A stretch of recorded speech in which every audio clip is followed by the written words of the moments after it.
श्री स्वामी समर्थ. जय जय स्वामी समर्थ. माझ्या स्वामी कृपा चॅनलमध्ये सर्वांना नमस्कार.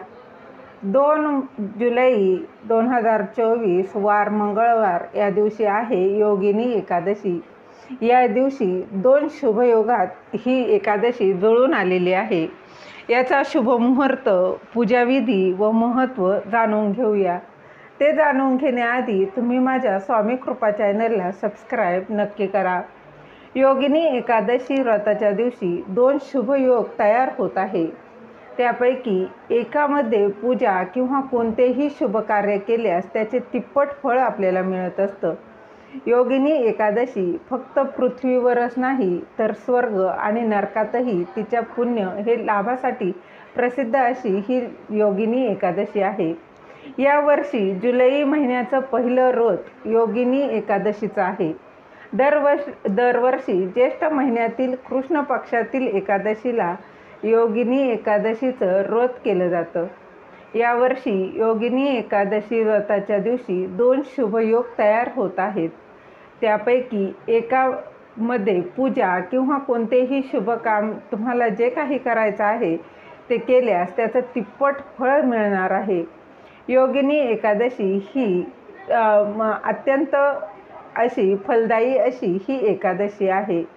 त्याचप्रमाणे जुलैचे हे पहिले एकादशी व्रत कधी आहे, योगिनी एकादशी व्रताच्या उपासनेचा मुहूर्त, त्याचबरोबर व्रत सोडण्याची वेळ कुठली आहे, त्याचं धार्मिक महत्त्व काय आहे ते जाणून घेऊया. बघा, ज्येष्ठ महिन्यातील कृष्ण पक्षातील एकादशी तिथी ही सोमवार 1 जुलै रोजी सकाळी 10:26 सुरू होत आहे. तर ही तिथी मंगळवार 2 जुलै रोजी सकाळी 8:44 संपणार आहे. त्यामुळे उदयतिथीनुसार 2 जुलै रोजी एकादशीचं व्रत केलं जाणार आहे. ज्यांना योगिनी एकादशीचं व्रत करायचं असेल त्यांनी 2 जुलै रोजी सकाळी स्नान करून उपवास पूजा करण्याचा संकल्प करून उपवास सुरू करावा. त्याचप्रमाणे सकाळी 5:27 दिवसात कधीही भगवान श्रीहरी विष्णूंची पूजा करावी. त्याचबरोबर माता लक्ष्मीची देखील पूजा करावी. सकाळी 8:42 विष्णुपूजेसाठी शुभ व फलदायी अशी वेळ आहे. त्यामुळे या वेळेत आवर्जून श्रीहरी विष्णूंची पूजा करा. यंदाची योगिनी एकादशी ही 2 शुभयोगांमध्ये येत आहे. योगिनी एकादशीच्या दिवशी त्रिपुष्कर योग, त्याचप्रमाणे सर्वार्थ सिद्धियोग तयार होत आहे. सर्वार्थ सिद्धियोग हा 2 जुलै रोजी पहाटे 5:27 ते दुसऱ्या दिवशी 3 जुलै रोजी पहाटे 4:40 असणार आहे. तर त्रिपुष्कर योग हा 2 जुलै रोजी सकाळी 8:42 ते 3 जुलै रोजी पहाटे 4:40 असणार आहे. धार्मिक मान्यतेनुसार सर्वार्थ सिद्धियोगात केलेले कार्य हे यशस्वी ठरत असतं. तर त्रिपुष्कर योगामध्ये पूजा, दान, यज्ञ किंवा इतर कोणतेही शुभ कार्य केलं ना तर त्याचं फळ हे तिप्पट मिळत असतं. त्याचप्रमाणे त्रिपुष्कर योगामध्ये योगिनी एकादशीचं व्रत त्याचबरोबर उपवास केलं तर अधिक चांगलं मानलं जातं.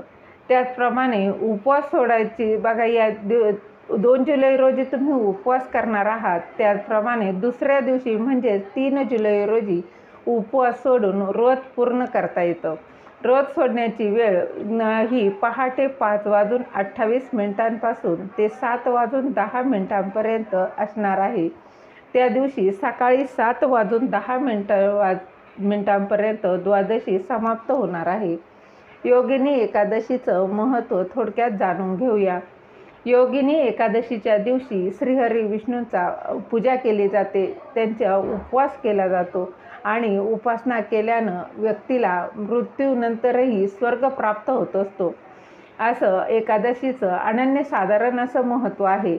त्यांची सर्व पापे याने नष्ट होतात. त्याचबरोबर त्यांना श्रीहरींच्या जगात म्हणजे श्रीहरींची पूजा केल्यानं माता लक्ष्मी देखील प्रसन्न होत असते. त्याचप्रमाणे तो जीव जीवन मृत्यूच्या फेऱ्यातून मुक्त होऊन मोक्षप्राप्ती त्याला होत असते. भगवान श्रीकृष्णांनी युधिष्ठिरांना योगिनी एकादशीचं महत्त्व सांगितलं होतं. हे व्रत पाळणाऱ्याला पृथ्वीवर सर्व प्रकारचे सुख प्राप्त होईल. झालेली सेवा महाराजांच्या चरणी रुजू करते. दिलेली माहिती तुम्हाला आवडली असेल तर लाईक करा, शेअर करा, सबस्क्राईब करायला विसरू नका. श्री स्वामी समर्थ. जय जय स्वामी समर्थ.